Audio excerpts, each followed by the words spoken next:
Jali Wezareta Tenduristiye ve kampanya binavê Ez jî firçe dikim hat destpêkirin. Di vî çarçoveyê da li serê Kaniya Rihayê macûn û firçeyên diranan hatin belavkirin. Di destpêka nexweşxaneya serê Kaniyê da standek hat vekirin, bijîşkên nexweşxaneyê 3000 firçe û macûnên diranan belav kirin. Li standê bijîşkan derbarê firçekirina diranan da agahî dan welatiyan. Bijîşkî diranan diyar kirin ku tenduristiya diranan ji bo jiyana mirovan gelek giring e. Bijîşkî nexweşxaneyê diyar kir ku divê hişmendiya firçekirina diranan di nav malbatan da belav bibe.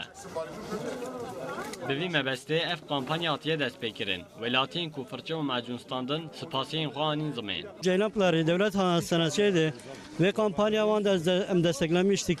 Teşekkür ederim Juan Rayi ve kampanya vekirin. Kadir Juan Razi ve Başbakanı ve Cumhurbaşkanı teşekkür ederim Juan Rayi.